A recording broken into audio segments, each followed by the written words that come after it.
श्री कृष्ण कहते हैं, कभी आपने सोचा है इस संसार में हम सबसे अधिक किससे जुड़े हैं?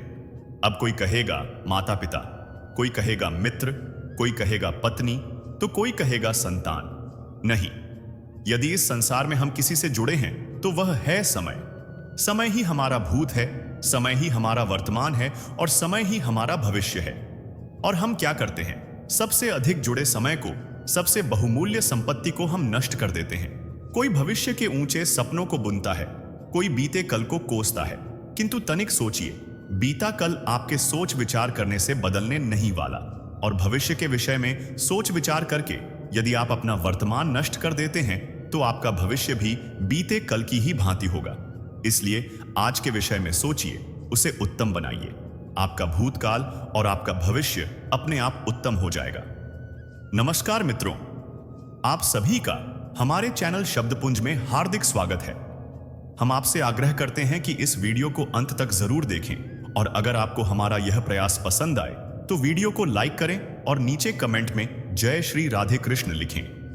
साथ ही अगर आप हमारे चैनल शब्दपुंज को अभी तक सब्सक्राइब नहीं कर पाए हैं तो तुरंत सब्सक्राइब करें और बेल आइकन को दबाएं ताकि हमारे नए प्रेरणादायक वीडियो सबसे पहले आपके पास पहुंचे। तो चलिए दोस्तों, सकारात्मकता से भरे इस सफर की ओर बढ़ते हैं। श्री कृष्ण कहते हैं, जब जब धरती पर पाप बढ़ता है, धर्म की हानि होती है, तब तब मैं आता हूं। यह तो आप सब जानते हैं, किंतु क्या कभी आपने यह सोचा है कि क्यों मैं इस धरा का जीव बन के ही अवतरित हुआ? क्यों मैं मनुष्य के रूप में ही आपके बीच रहता हूं? आज बताता हूं। संसार में पाप और पुण्य संतुलन में चलते हैं, किंतु जब पाप सीमा से आगे बढ़ जाता है तो मुझे यहां आना ही होता है। कारण यह है कि आप मुझे भुला देते हैं। चौंकिए मत, मैं आप में ही बसता हूं। बस आप स्वयं के भीतर बसे परमात्मा को भूलने लगते हैं। इसलिए मुझे आना पड़ता है आपको यह बताने कि सारी शक्ति आप में ही समाहित है। पर आप क्या करते हैं? मेरा सम्मान करते हैं, मुझे पूजते हैं, मुझसे शक्ति मांगने लगते हैं, भांति भांति की इच्छाएं मेरे सामने रखते हैं। मुझे आपकी श्रद्धा से कोई आपत्ति नहीं है। मुझे आपत्ति है उस भाव से जो आपको दुर्बल बनाता है। परमात्मा में श्रद्धा रखिए, किंतु स्वयं की आत्मा पर भी विश्वास रखिए, क्योंकि इस संसार में ऐसा कुछ भी नहीं है जो आप नहीं कर सकते। हर नर में नारायण बसते हैं, हर नारी में लक्ष्मी। तो पहचानिए अपने भीतर के नारायण को और बदल दीजिए समय के इस चक्र को। मुझे प्रसन्नता होगी। मेरे अवतार लेने का वास्तविक प्रयोजन आपको समझ आया तो शंका त्याग कर शंकर बन जाइए, अन्यथा कंकड़ के समान रहना होगा। एक बार सच्चे दिल से बोलिए, राधे राधे। श्री कृष्ण कहते हैं, ईश्वर के लिए सभी प्राणी समान हैं। उन सभी में समान रूप से ईश्वर का वास होता है। कोई जीव छोटा या बड़ा, अधिक या ज्यादा प्रिय नहीं है। जो अपने ईश्वर की विशेष आराधना करते हैं, पुकारते हैं, उनके साथ सदैव उपस्थित रहते हैं। संपूर्ण जगत, ब्रह्मांड, चर अचर, सब में ईश्वर का वास है। यह ईश्वर की माया ही है जो पूरे ब्रह्मांड में व्याप्त है। वही ईश्वर धरती पर मधुर संगीत है। वही ईश्वर अग्नि की ऊष्मा है। उसी ईश्वर का वास प्रत्येक प्राणियों में है जो सन्यासियों के चित्त को शांत कर साधना में लीन करता है।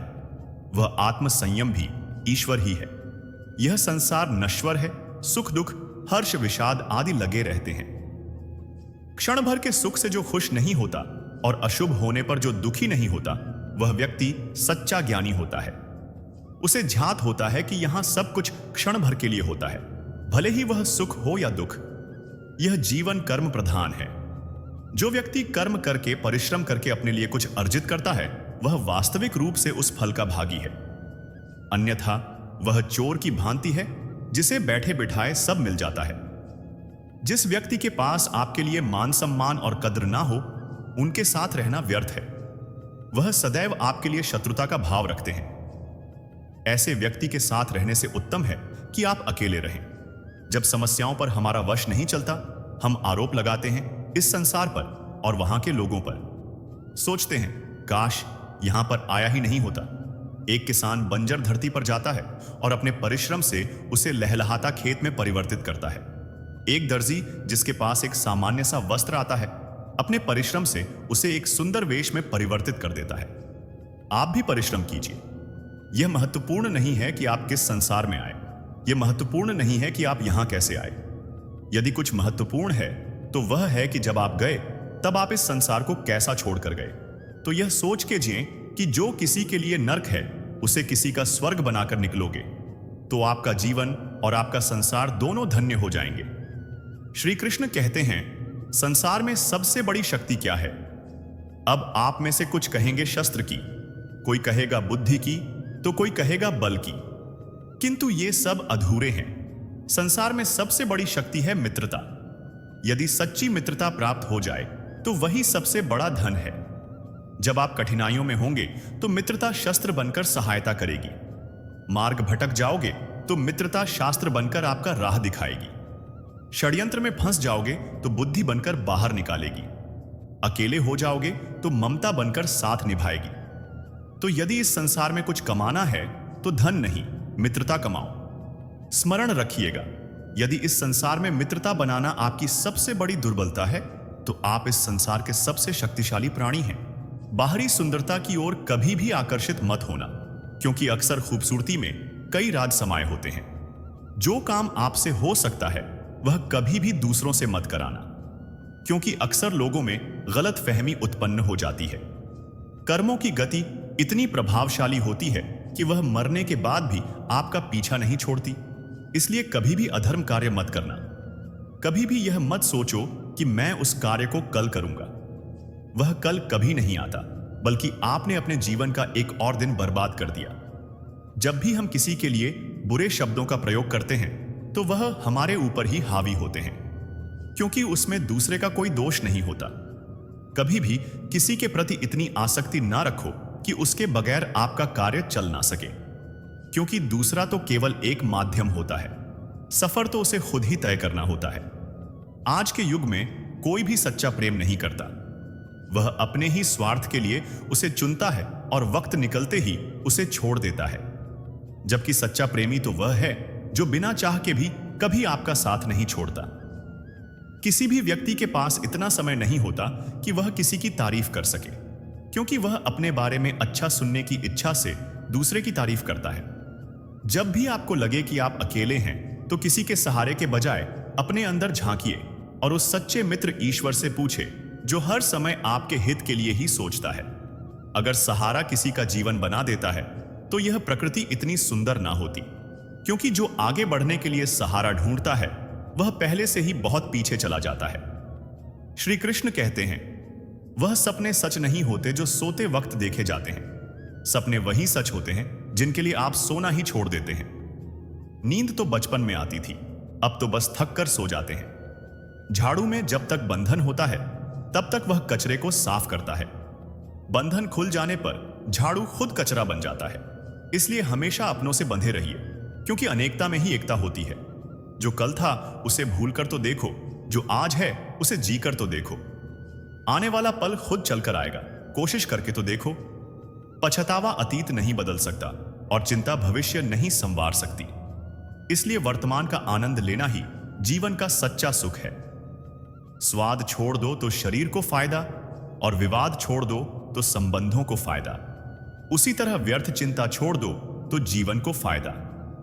हमें हर संबंध को समय देना चाहिए, क्योंकि कल क्या पता हमारे पास समय हो पर संबंध ना हो। कोशिश कर रहा हूं कि कोई मुझसे ना रूठे, जिंदगी में अपनों का साथ ना छूटे। कोई तारीफ करें तो तुरंत नाचने मत लग जाना। याद रखिए, तारीफ के पुल के नीचे मतलब की नदी बहती है। समस्याएं हमारे जीवन में बिना किसी वजह के नहीं आती। उनका आना एक इशारा है कि हमें अपने जीवन में कुछ बदलना है। तुम क्यों व्यर्थ में चिंता करते हो? तुम क्यों भयभीत होते हो? कौन तुम्हें मार सकता है?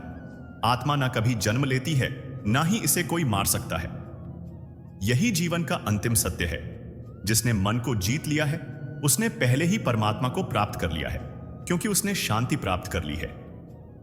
ऐसे मनुष्य के लिए सुख दुख, सर्दी गर्मी और मान अपमान एक से हैं। श्रेष्ठ पुरुष को सदैव अपने पद और गरिमा के अनुरूप कार्य करने चाहिए, क्योंकि श्रेष्ठ पुरुष जैसा व्यवहार करेंगे तो इन्हीं आदर्शों के अनुरूप सामान्य पुरुष भी वैसा ही व्यवहार करेंगे। सफलता जिस ताले में बंद रहती है वह दो चाबियों से खुलती है, एक कठिन परिश्रम और दूसरा दृढ़ संकल्प। मैं भूतकाल, वर्तमान और भविष्य काल के सभी जीवों को जानता हूं। लेकिन वास्तविकता में मुझे कोई नहीं जानता है। जो दान कर्तव्य समझकर बिना किसी संकोच के किसी जरूरतमंद व्यक्ति को दिया जाए, वह सात्विक माना जाता है। जो पुरुष सुख और दुख में विचलित नहीं होता है और इन दोनों में संभव रहता है, वह निश्चित रूप से मुक्ति के योग्य है। कर्म वह फल है जिसे इंसान को हर हाल में काटना ही पड़ता है, इसलिए हमेशा अच्छे बीज बोएं ताकि फसल अच्छी हो। जो लोग भक्ति में श्रद्धा नहीं रखते, वह मुझे पा नहीं सकते। अतः वह इस दुनिया में जन्म मृत्यु के रास्ते पर वापस आते रहते हैं। मेरे लिए ना कोई घृणित है ना प्रिय, किंतु जो व्यक्ति भक्ति के साथ मेरी पूजा करते हैं, वह मेरे साथ हैं और मैं भी उनके साथ हूं। मनुष्य को जीवन की चुनौतियों से भागना नहीं चाहिए, ना ही भाग्य और ईश्वर की इच्छा जैसे बहाने का प्रयोग करना चाहिए। मनुष्य को परिणाम की चिंता किए बिना लोभ लालच से रहित एवं निस्वार्थ और निष्पक्ष होकर अपने कर्तव्यों का पालन करना चाहिए। जिस तरह प्रकाश की ज्योति अंधेरे में चमकती है, ठीक उसी प्रकार सत्य भी चमकता है। इसलिए हमेशा सत्य की राह पर चलना चाहिए। जिस मनुष्य के अंदर ज्ञान की कमी और ईश्वर में श्रद्धा नहीं होती, वह मनुष्य जीवन में कभी भी आनंद और सफलता को प्राप्त नहीं कर पाता। जब जब इस धरती पर पाप, अहंकार और अधर्म बढ़ेगा, तो उसका विनाश कर धर्म की पुनः स्थापना करने हेतु मैं अवश्य अवतार लेता रहूंगा। वह व्यक्ति जो अपनी मृत्यु के समय मुझे याद करते हुए अपना शरीर त्यागता है, वह मेरे धाम को प्राप्त होता है और इसमें कोई संशय नहीं है। श्री कृष्ण कहते हैं, इंसान कितना भी परिश्रम कर ले या मन्नतें कर ले, समय से पहले किसी को कुछ नहीं मिलता। जिसको कभी कुछ नहीं मिला, उसने समय की प्रतीक्षा नहीं की।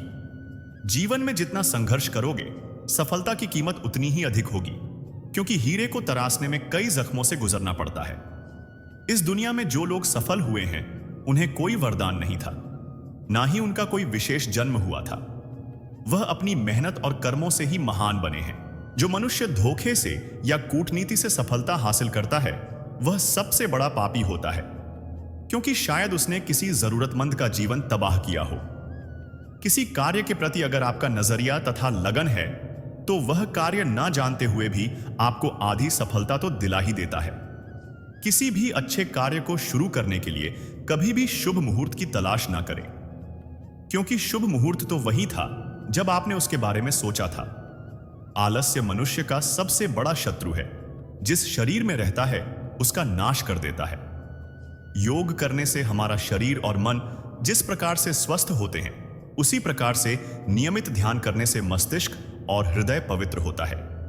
आलसी व्यक्ति के अंदर कभी विद्या का वास नहीं होता, बल्कि कुरीति तथा कुभावना का विकास होता है।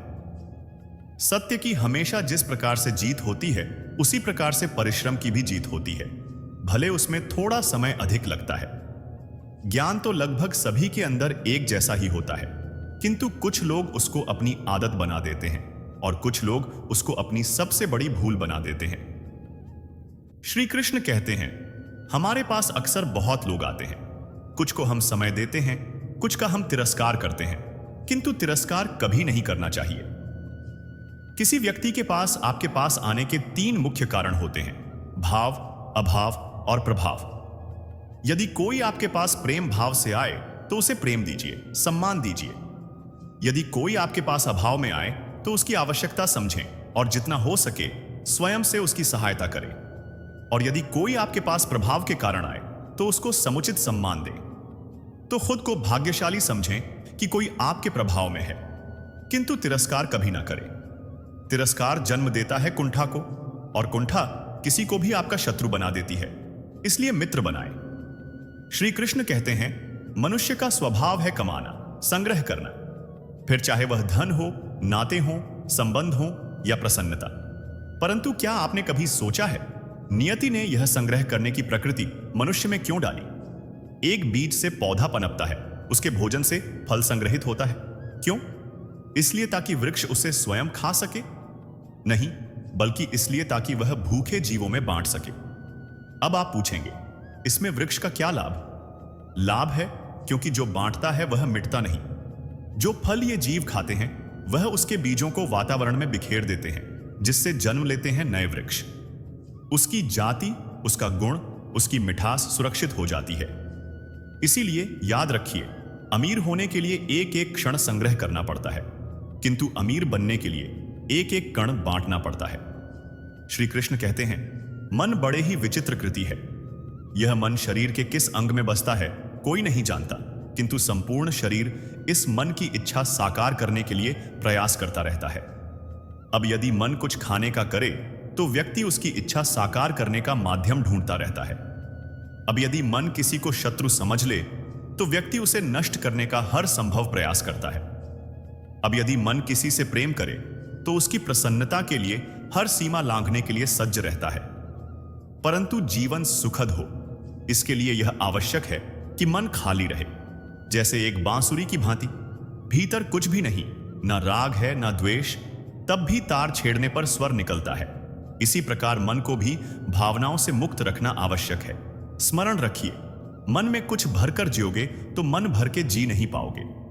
श्री कृष्ण कहते हैं, हम में ऐसा कोई नहीं होगा जिसने वृक्षों को नहीं देखा होगा, वृक्षों पर पक्षियों को ना देखा होगा, इनके घोंसले को ना देखा होगा, इन पक्षियों को अपने छोटे छोटे बच्चों को भोजन कराते ना देखा होगा। यह संसार का सबसे ममत्व वाला दृश्य होता है। चिड़ियाओं दूर से अपनी चोंच में दाना भरकर लाती है, उसे संतान की चोंच में डालती है, स्वयं भूखी रहती है, निस्वार्थ और निश्चल होती है, और संतान के पंख निकलते हैं तो उसे उड़ना सिखाती है और उसके पश्चात उसे स्वतंत्र कर देती है, अपना जीवन जीने के लिए, इस आकाश में उड़ान भरने के लिए। हम मनुष्य क्या करते हैं? जिस संतान को हम पंछी की भांति पालते हैं, उसके पंख निकलते ही हम उसे बांध देते हैं, यह सोच के कि कहीं वह दूर उड़कर ना चला जाए। ऐसा नहीं है। इस स्थिति में माता पिता को संतान से प्रेम नहीं है, अवश्य है, किंतु इसमें प्रेम पर मोह भारी पड़ जाता है, जो स्वयं अपने और संतान के बीच में बाधा बन जाता है। हम यह भूल जाते हैं कि हम केवल जन्मदाता हैं, भाग्य विधाता नहीं। और जब प्रेम मोह में आ जाए तो वह प्रेम नहीं स्वार्थ बन जाता है। इसलिए प्रेम को पास रखिए और मोह को दूर, क्योंकि जिससे प्रेम करते हैं उसका विकास नहीं रोका करते। मित्रों, जब हम जीवन में कठिनाइयों से जूझते हैं तब अक्सर हमें यह याद दिलाया जाता है कि माता पिता से बढ़कर कोई नहीं होता। वे हमारे पहले गुरु होते हैं, जो अपने निस्वार्थ प्रेम और त्याग से हर कदम पर हमारा मार्गदर्शन करते हैं।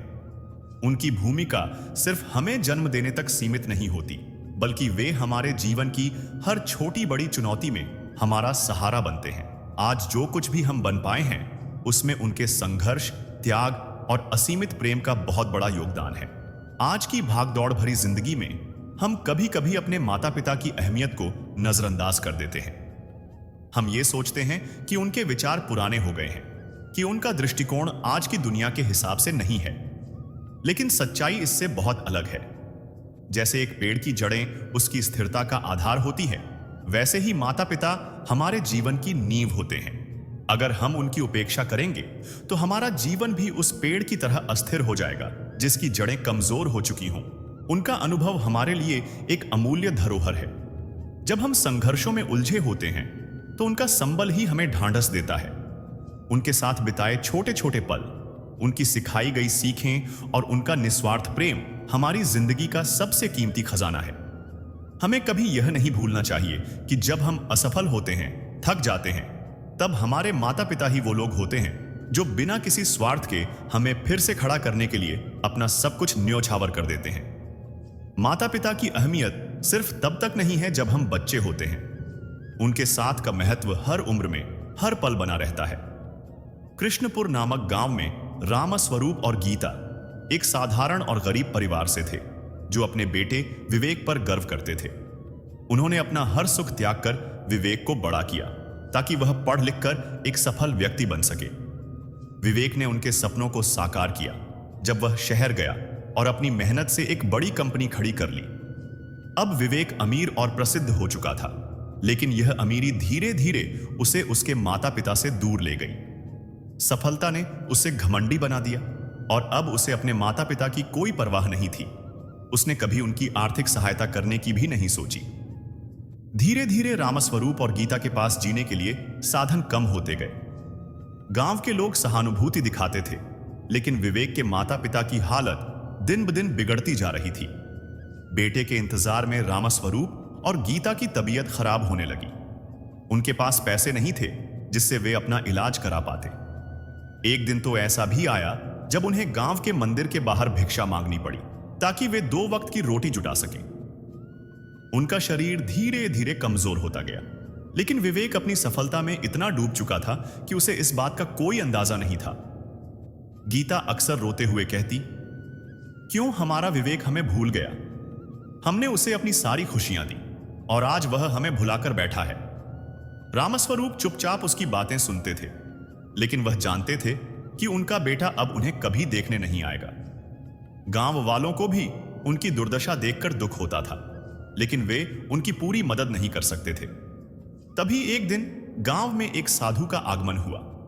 यह साधु कोई और नहीं बल्कि भगवान कृष्ण थे, जो विवेक को उसकी गलती का एहसास कराने के लिए साधु का रूप धारण करके आए थे। भगवान कृष्ण ने सोचा कि विवेक ने अपने माता पिता को दुख देकर अपने जीवन की सबसे बड़ी भूल की है और उसे सबक सिखाने का समय आ गया है। उन्होंने साधु का वेश धारण किया और विवेक के पास गए। जब कृष्ण साधु के रूप में विवेक से मिले तो उन्होंने उसे उसके माता पिता की स्थिति के बारे में चेतावनी दी। उन्होंने कहा, जो माता पिता को छोड़ता है वह जीवन में कभी सच्चा सुख नहीं पा सकता। तेरा धन तुझे कभी शांति नहीं देगा। अगर तू अब भी अपने माता पिता की चिंता नहीं करेगा तो वह समय दूर नहीं जब तू सब कुछ खो देगा। लेकिन विवेक ने उनकी बातों को नजरअंदाज कर दिया और अपनी दौलत और शोहरत में खोया रहा। कुछ महीनों बाद अचानक विवेक की कंपनी में समस्याएं आने लगी। पहले उसके सबसे भरोसेमंद साझेदारों ने उसे धोखा देना शुरू किया, फिर व्यापार में घाटा होने लगा और धीरे धीरे उसकी कंपनी दिवालिया होने के कगार पर आ गई। विवेक को समझ में नहीं आ रहा था कि ऐसा क्यों हो रहा है। उसके एक के बाद एक प्रोजेक्ट विफल हो रहे थे और उसके साथ काम करने वाले लोग भी उससे दूर होते जा रहे थे। जो कभी उसके अमीर दोस्तों की तरह उसके साथ रहते थे, वे अब उसे नजरअंदाज करने लगे थे। विवेक को धीरे धीरे समझ में आने लगा कि साधु की चेतावनी सच थी। भगवान कृष्ण की बातें उसकी जिंदगी में हकीकत बनकर सामने आ रही थी। इसी दौरान विवेक के जीवन में एक और बड़ी आपदा आई। उसे गांव से खबर मिली कि उसके माता पिता अब इस दुनिया में नहीं रहे। उनके अंतिम समय में रामस्वरूप और गीता को गांव के मंदिर के बाहर भिक्षा मांगनी पड़ी थी और उनकी खराब हालत ने उन्हें इस स्थिति में ला दिया था। यह खबर विवेक के लिए किसी बिजली की तरह थी। वह अंदर से टूट चुका था और गहरे पछतावे में डूब गया कि उसने अपनी सफलता के नशे में उन्हें भुला दिया। विवेक जब पूरी तरह से निराश और अकेला हो गया था, तभी वह साधु फिर से उसके सामने प्रकट हुआ। साधु ने एक कड़ी आवाज में कहा, मैंने तुम्हें पहले ही चेतावनी दी थी विवेक।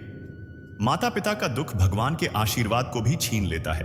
तुमने उन्हें दुखी किया और इसके परिणाम स्वरूप तुमने अपना सब कुछ खो दिया। विवेक ने आंसू भरी आंखों से माफी मांगी और कहा, मुझे माफ कर दो महाराज, मैंने बहुत बड़ी गलती की है। मैं अपने माता पिता की सेवा नहीं कर सका और अब मैं उनके बिना इस दुनिया में अकेला हूं। साधु का रूप अचानक बदलने लगा और उनके स्थान पर भगवान श्री कृष्ण का दिव्य रूप प्रकट हुआ।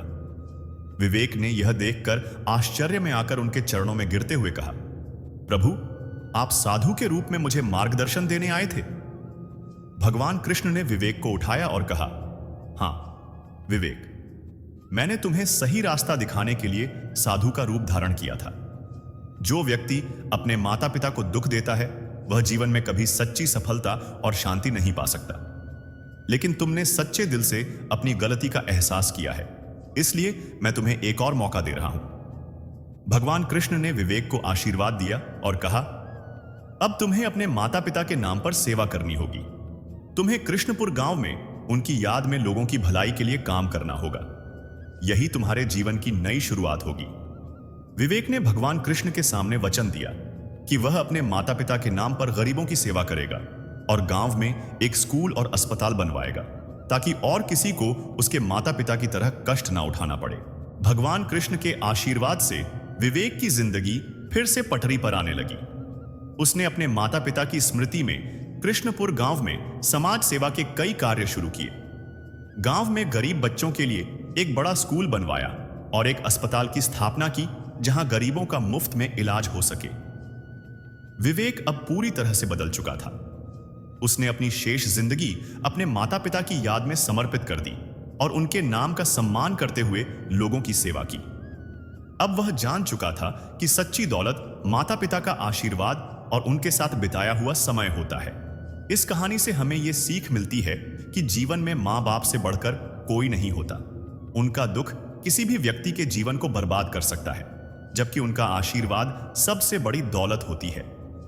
भगवान कृष्ण ने विवेक को यह शिक्षा दी थी कि माता पिता की सेवा ही सच्ची सेवा है और यही जीवन को धन्य बनाती है। अक्सर अनजाने में हम माता पिता को दुख पहुंचा देते हैं, उनकी भावनाओं को समझने में असमर्थ होते हैं। जो व्यक्ति अपने माता पिता का आदर नहीं करता, वह जीवन में कभी सच्ची सफलता प्राप्त नहीं कर सकता। चाहे कितना भी धन दौलत और शोहरत हो, अगर माता पिता का आशीर्वाद नहीं है तो जीवन का असली आनंद छिन जाता है। सच्ची सफलता माता पिता के आशीर्वाद के बिना अधूरी है। कई लोग तब जागते हैं जब बहुत देर हो चुकी होती है। वे माता पिता के साथ बिताए समय को याद करते हैं, लेकिन तब तक वे उनके साथ नहीं होते। ऐसे में केवल पछतावा रह जाता है, जो व्यक्ति को अंदर से कमजोर कर देता है। इसीलिए हमें यह समझना चाहिए कि माता पिता के साथ समय बिताना और उन्हें खुश रखना हमारी प्राथमिकता होनी चाहिए। माता पिता की दुआएं हमें हर कदम पर शक्ति और साहस प्रदान करती हैं। भगवान कृष्ण का जीवन भी यही सिखाता है। उन्होंने अपने माता पिता वसुदेव और देवकी को संकटों से उबारा और अपने पालनहार यशोदा मां और गुरु सांदीपनी का हमेशा सम्मान किया। उनका जीवन यह संदेश देता है कि सच्ची भक्ति और सफलता उन्हीं को मिलती है जो अपने माता पिता और गुरुओं का आदर करते हैं। अंत में, अगर हमारे पास माता पिता का आशीर्वाद है तो दुनिया की कोई भी ताकत हमें गिरा नहीं सकती। उनकी दुआएं हमारी सफलता में 4 चांद लगाती हैं। श्री कृष्ण कहते हैं, जीवन में कुछ कर दिखाना है, आकाश की वो सीमा छूनी है जिसे छूने के विषय में आप कभी सोच नहीं सकते। तो अपने भीतर से यह 3 गुण अर्जित कीजिए। पहला, अपने लक्ष्य को पाने की चाह और लगन। यह आपसे वह करवा सकता है जो आप कभी नहीं कर सकते। दूसरा, साहस, संकट उठाने की क्षमता। यह आपसे वह करवा सकता है जो आप करना चाहते हैं। और तीसरा है अनुभव। यह आपको यह बताएगा कि आपको क्या करना चाहिए। जिसने चाह, साहस और अनुभव इन 3 गुणों को पा लिया, उनके लिए संसार में ऐसा कुछ भी नहीं है जो वह नहीं पा सके। स्वप्न और लक्ष्य कितने समान लगते हैं। इन दोनों की व्यक्ति कल्पना करता है, इन दोनों को व्यक्ति पाना चाहता है, और यह दोनों पूर्ण हो तो व्यक्ति स्वयं को भाग्यशाली भी समझता है। किंतु इन दोनों में अंतर है। अंतर यह है कि स्वप्न के लिए बिना मेहनत की नींद चाहिए और लक्ष्य के लिए बिना नींद की मेहनत। जो व्यक्ति स्वप्न में देखने में रह जाता है, उठने के पश्चात उसके हाथ खाली रहते हैं, और जो व्यक्ति मेहनत करता है, सोते समय उसके हाथ उसका लक्ष्य होता है। इसलिए यदि स्वप्न भी देखो तो लक्ष्य समझ के। दीपक जलाने का कार्य कितना सुखमय होता है। प्रकाश की लौ मानो भीतर जाकर मन में उल्लास भर देती है। यह मैंने क्या कर दिया? मैंने इसे बुझा क्यों दिया, जबकि इसी से मैंने अन्य दियों को जलाया है? क्योंकि जब तक यह तीली अन्य बातियों को जला रही थी, तब तक यह जल रही थी। किंतु जब इसने ऐसा करना छोड़ दिया तो इसे स्वयं बुझना पड़ा। जीवन में इसी प्रकार प्रकाश देने का नाम है। जीवन में शुभ काम करोगे, परोपकार करोगे, किसी की सहायता करोगे तो जीवित रहोगे। और जिस दिन यह देना बंद कर दिया, श्वास लेने के पश्चात भी मृत समान होगी। इसलिए जब तक सांस है, आशा रूपी प्रकाश का संचार करते रहिए। विश्वास कीजिए, मृत्यु के पश्चात भी अमर रहेंगे। श्री कृष्ण कहते हैं, जब से मनुष्य जाति का अस्तित्व बना है, तभी से युद्ध भी अस्तित्व में आया है। युद्ध जो कभी धन का द्वंद्व बन के सामने आता है, तो कभी सुरक्षा का हथियार बनकर, कभी विजय की भूख के लिए तो कभी पराजय टालने के लिए। किंतु वास्तविकता तो यह है, यदि आपको आगे बढ़ना है तो बाधाओं से युद्ध तो करना होगा। परंतु युद्ध के लिए सज्ज रहना इतना महत्वपूर्ण नहीं जितना महत्वपूर्ण है यह समझना कि युद्ध को टाला कब जा सकता है। क्योंकि सबसे सफल युद्ध वही होता है जो कभी लड़ा ही ना जाए। चाहे आप युद्ध में विजय प्राप्त करके स्वयं का मान तो बढ़ा लोगे, किंतु अपना बल खो दोगे। इसलिए जहां तक हो सके युद्ध को टालिए। इस शक्ति को संग्रहित करो ताकि जब यह युद्ध धर्म बन के सामने आए, आप उसे पूरे बल के साथ लड़ सको। श्री कृष्ण कहते हैं, इस जीवन में अधिक सीधा होना, सरल होना भी अनुचित है। जो सरल और सीधे स्वभाव का होता है, लोग उसका अनायास फायदा उठाते हैं। यह जीवन एक रणभूमि है। यहां निरंतर संघर्षों का सामना करना पड़ता है। इस संघर्ष रूपी महाभारत में स्वयं अपना सारथी, अपना मार्गदर्शक और योद्धा बनना होता है। जिनकी किस्मत अच्छी होती है, जिनके पास किसी साधन की कोई कमी नहीं होती, वह थोड़ा सा भी कष्ट नहीं झेलते। थोड़ी सी भी कमी होने पर भगवान को कोसते हैं। वहीं जिनके पास अभाव होता है, जिनके पास साधन की कमी होती है, उनके पास थोड़ी सी भी बरकत हो या खुशी मिले, वह भगवान को धन्यवाद करते हैं। यह पृथ्वी नश्वर है। यहां सब कुछ गतिमान है। जिस प्रकार सुख दुख में जीवन आता जाता है, उसी प्रकार मृत्यु और जन्म यहां लगे रहते हैं। इसमें खुश होना या दुख मनाना व्यर्थ है। मुंह से माफी देना और हृदय से माफी देने में काफी अंतर है। मुख द्वारा दिए गए माफी को तत्काल प्राप्त किया जा सकता है, किंतु दिल की माफी प्राप्त करने में उम्र बीत जाती है। प्रभु अपने भक्तों की सदैव परीक्षा लेते रहते हैं। इस परीक्षा में भक्तों को अनेकों कष्टों का सामना करना पड़ता है। सामान्य लोग इसे अपना दुख मानकर पीछा छुड़ाते हैं, वहीं साधक तथा प्रेमी प्रभु की इच्छा समझकर उसका सामना करते हैं। सांसारिक सुख क्षणिक होता है। जो सुख आज प्राप्त हो रहा है, वह सुख स्थायी नहीं है। यह सुख आपके साथ सर्वदा नहीं रहने वाला।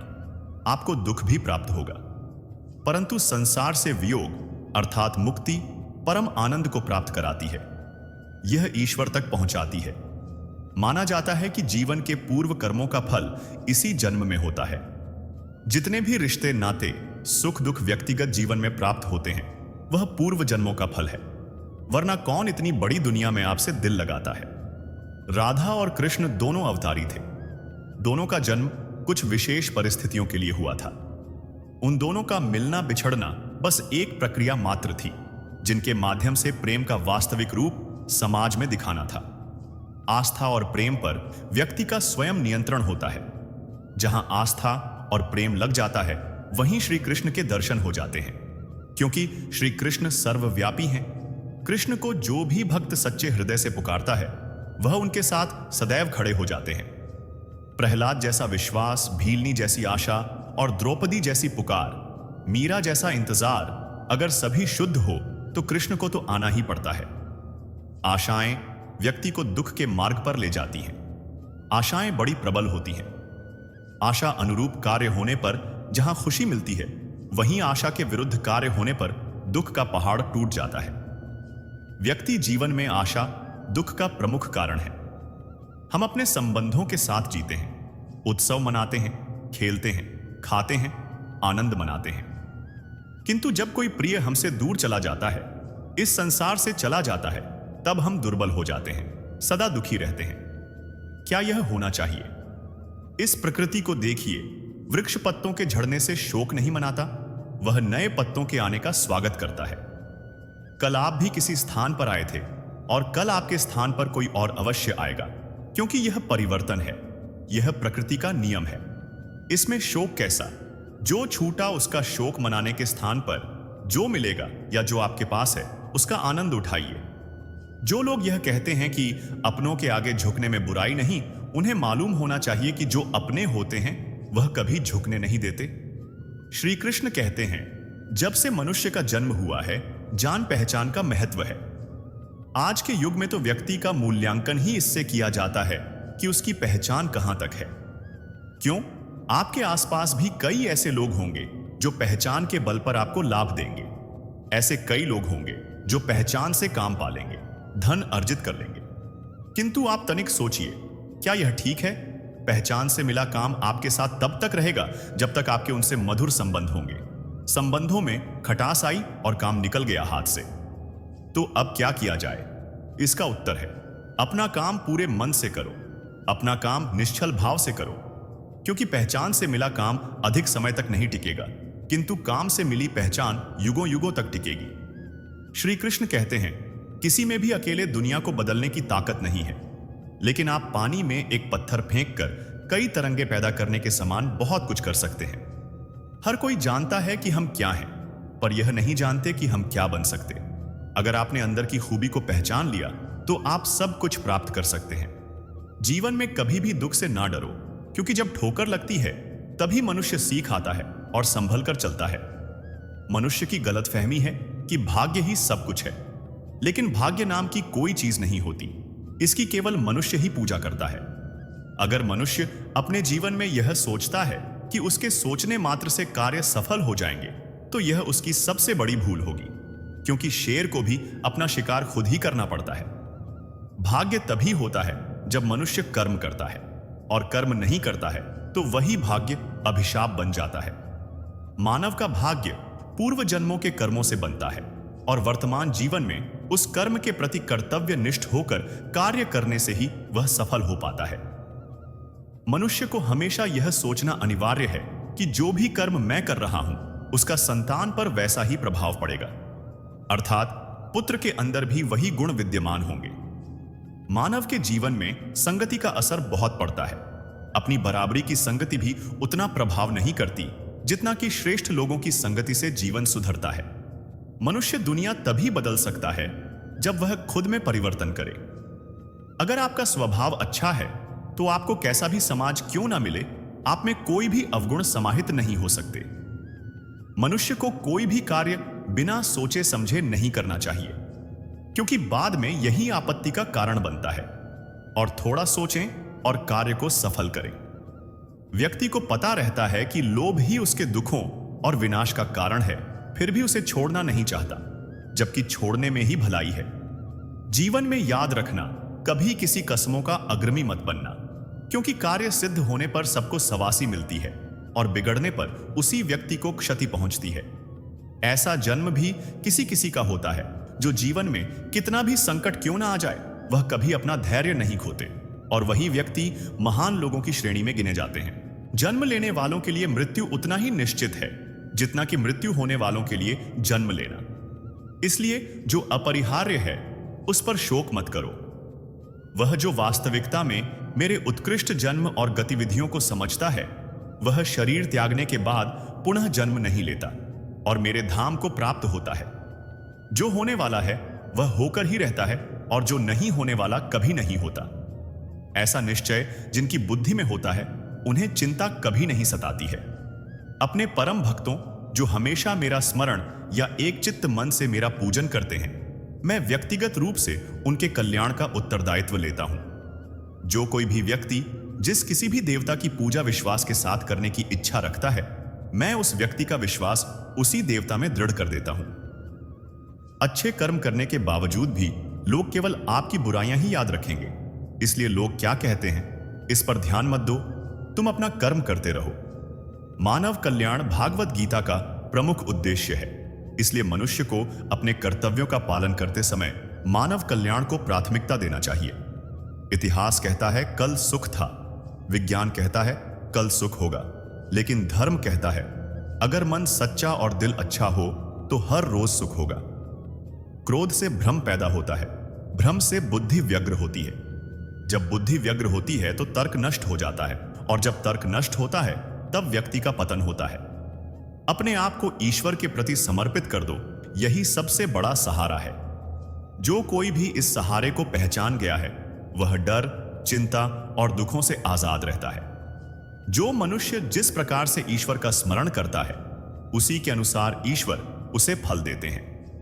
कंस ने श्री कृष्ण को सदैव मृत्यु के लिए स्मरण किया, तो श्री कृष्ण ने भी कंस को मृत्यु प्रदान की। अतः परमात्मा को उसी रूप में स्मरण करना चाहिए जिस रूप में मानव उन्हें पाना चाहता है। भगवान प्रत्येक वस्तु में, प्रत्येक जीव में मौजूद है। आत्मा अमर है, इसलिए मरने की चिंता मत करो। आत्मा का अंतिम लक्ष्य परमात्मा में मिल जाना होता है, इंसान नहीं। उसका मन किसी का दोस्त या दुश्मन होता है। बड़प्पन वह गुण है जो पद से नहीं, संस्कारों से प्राप्त होता है। व्यक्ति या जीव का कर्म ही उसके भाग्य का निर्माण करता है। वर्तमान परिस्थिति में जो तुम्हारा कर्तव्य है वही तुम्हारा धर्म है। मन बहुत चंचल है जो इंसान के दिल में उथल पुथल कर देता है। जब वह अपने कार्य में आनंद खोज लेते हैं तब वह पूर्णता प्राप्त करते हैं। जीवन में कभी भी किसी से अपनी तुलना मत कीजिए। आप जैसे हैं सर्वश्रेष्ठ हैं। बुरे कर्म करने नहीं पड़ते, हो जाते हैं, और अच्छे कर्म होते नहीं, करने पड़ते हैं। जो अपने मन पर नियंत्रण नहीं रखता वह स्वयं का धीरे धीरे शत्रु बन जाता है। बुद्धिमान व्यक्ति को समाज कल्याण के लिए बिना आसक्ति के काम करना चाहिए। स्वार्थ संसार का एक ऐसा कुआं है जिसमें गिरकर निकल पाना बड़ा कठिन होता है। सेहत के लिए योग और किसी की जरूरत पर सहयोग, दोनों से ही जीवन बदलता है। मनुष्य को अपने कर्मों के संभावित परिणामों से प्राप्त होने वाली विजय या पराजय, लाभ या हानि, प्रसन्नता या दुख इत्यादि के बारे में सोचकर चिंता से ग्रसित नहीं होना चाहिए। ना तो यह शरीर तुम्हारा है, ना ही तुम इस शरीर के मालिक हो। यह शरीर 5 तत्वों से बना है: आग, जल, वायु, पृथ्वी और आकाश। एक दिन यह शरीर इन्हीं 5 तत्वों में विलीन हो जाएगा। मनुष्य का मन इंद्रियों के चक्रव्यूह के कारण भ्रमित रहता है, जो वासना, लालच, आलस्य जैसी बुरी आदतों से ग्रसित हो जाता है। इसलिए मनुष्य का अपने मन एवं आत्मा पर पूर्ण नियंत्रण होना चाहिए। मनुष्य को अपने धर्म के अनुसार कर्म करना चाहिए, जैसे विद्यार्थी का धर्म विद्या प्राप्त करना, सैनिक का धर्म देश की रक्षा करना। जिस मानव का जो कर्तव्य है उसे वह कर्तव्य पूर्ण करना चाहिए। मैं सभी प्राणियों को समान रूप से देखता हूं। मेरे लिए ना कोई कम प्रिय है, ना ही ज्यादा। लेकिन जो मनुष्य मेरी प्रेम पूर्वक आराधना करते हैं वह मेरे भीतर रहते हैं और मैं उनके जीवन में आता हूं। तुम्हारा क्या गया जो तुम रोते हो? तुम क्या लाए थे जो तुमने खो दिया? तुमने क्या पैदा किया था जो नष्ट हो गया? तुमने जो लिया यहीं से लिया, जो दिया यहीं पर दिया। जो आज तुम्हारा है कल किसी और का होगा, क्योंकि परिवर्तन ही संसार का नियम है। अपनी पीड़ा के लिए संसार को दोष मत दो, अपने मन को समझाओ। तुम्हारे मन का परिवर्तन ही तुम्हारे दुखों का अंत है। यदि कोई व्यक्ति प्रेम से, भक्ति से पुष्प, फल, जल भी मुझे चढ़ा दे तो उसी भाव से उसे स्वीकार करता हूं। वह मेरा प्रिय भक्त होता है। उससे मत डरो जो वास्तविक नहीं है, न कभी था, न कभी होगा। जो वास्तविक है वह हमेशा था और उसे कभी नष्ट नहीं किया जा सकता। अगर तुम्हें किसी ने दुखी किया है तो बुरा मत मानना। लोग उसी पेड़ पर पत्थर मारते हैं जिस पेड़ पर ज्यादा मीठे फल लगे होते हैं। इस जगत में मनुष्य भौतिक वस्तुओं का भोग कर सकता है। अगर वह चाहे तो सब कुछ छीन सकते हैं, मनुष्य कुछ भी नहीं कर सकता। अगर व्यक्ति शिक्षा से पहले संस्कार, व्यापार से पहले व्यवहार और भगवान से पहले माता पिता को पहचान ले तो जिंदगी में कभी कोई कठिनाई नहीं आएगी। हर किसी के अंदर अपनी ताकत और अपनी कमजोरी होती है। मछली जंगल में नहीं दौड़ सकती और शेर पानी में राजा नहीं बन सकता। इसलिए अहमियत सभी को देनी चाहिए। आत्मज्ञान की तलवार से काटकर अपने हृदय से अज्ञान के संदेह को अलग कर दो। दुष्ट लोग अगर समझाने मात्र से समझ जाते तो यकीन मानो महाभारत कभी नहीं होता। मनुष्य अपने विश्वास से निर्मित होता है। जैसा विश्वास करता है वैसा बन जाता है। मान अपमान, लाभ हानि, खुश हो जाना या दुखी हो जाना सब मन की शरारत है, जिसे तुम अपना समझकर मग्न हो रहे हो। बस यही प्रसन्नता तुम्हारे दुखों का कारण है। उस इंसान का मंजिल से भटक जाना तय है जिसकी संगत में नकारात्मक लोग रहते हैं। प्रेम सदैव माफी मांगना पसंद करता है और अहंकार सदैव माफी सुनना पसंद करता है। सिर्फ दिखावे के लिए अच्छा मत बनो। मैं आपको बाहर से नहीं बल्कि भीतर से जानता हूं। जो इस लोक में अपने काम की सफलता की कामना रखते हैं वो देवताओं का पूजन करते हैं। व्यक्ति जो चाहे बन सकता है यदि विश्वास के साथ इच्छित वस्तु पर लगातार चिंतन करे। शब्द उतनी ही बाहर निकालनी चाहिए जिन्हें वापस भी लेना पड़े तो खुद को तकलीफ ना हो।